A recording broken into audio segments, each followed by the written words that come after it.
तो है दोस्तों, आज के इस क्लास में हम पढ़ने वाले हैं सीटेट के ईवीएस सब्जेक्ट के एक बहुत ही ज्यादा इम्पोर्टेंट टॉपिक पेड़ पौधों के बारे में।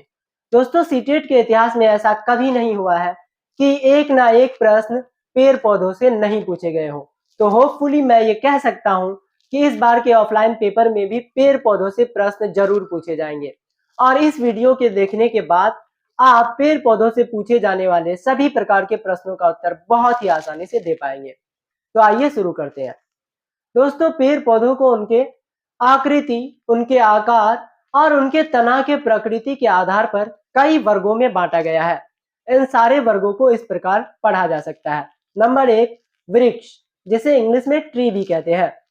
दोस्तों, सबसे बड़े एवं लंबे पौधों को वृक्ष कहा जाता है। इनमें एक मुख्य तना पाई जाती है जिसे ट्रंक भी कहते हैं और इनका तना कठोर एवं मजबूत होता है।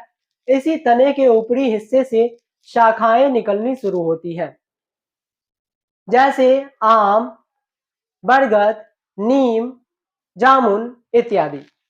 दूसरे प्रकार के पौधे का नाम है झाड़ी, जिन्हें हम शफ्स भी कहते हैं। तो दोस्तों, झाड़ियां मध्यम आकार के वृक्ष होते हैं, यानी इनका जो साइज होता है वो मीडियम होता है और इनमें मुख्य तना का अभाव होता है। इनमें कोई भी मेन स्टीम पाया नहीं जाता है।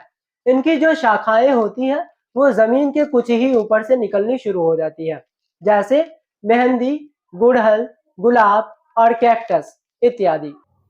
तो तीसरे प्रकार के जो पौधे होते हैं उन्हें हम कहते हैं शाक।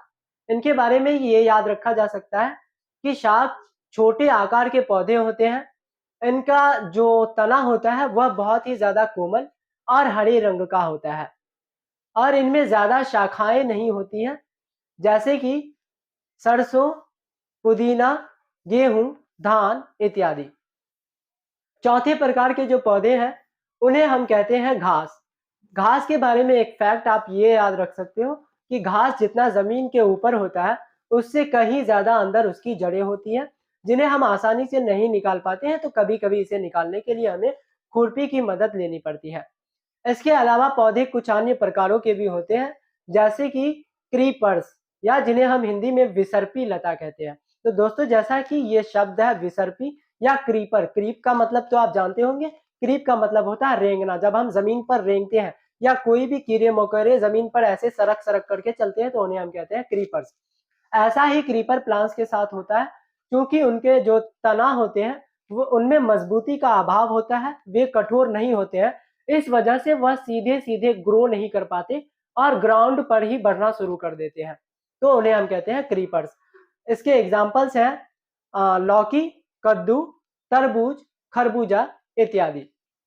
और जो अगले प्रकार का प्लांट है वह है क्लिम्बर्स। तो दोस्तों, क्लिम्ब का मतलब होता है चढ़ना और क्लिम्बर्स प्लांट जो होते हैं उनके भी तना बहुत ही ज्यादा कोमल होते हैं, इनमें मजबूती का अभाव होता है, लेकिन ये किसी सहारे के हेल्प से सीधे ऊपर चढ़ना शुरू कर देते हैं, तो इसलिए इन्हें हम कहते हैं क्लिम्बर्स। इसके एग्जाम्पल है मनी प्लांट, अंगूर, ककड़ी, खीरा इत्यादि। आज की क्लास में बस इतना ही। फिर मिलेंगे ऐसे ही इंपॉर्टेंट टॉपिक्स के साथ। तब तक देखते रहिए लर्न विथ लर्नर्स और हमारे चैनल को सब्सक्राइब जरूर कर दीजिए।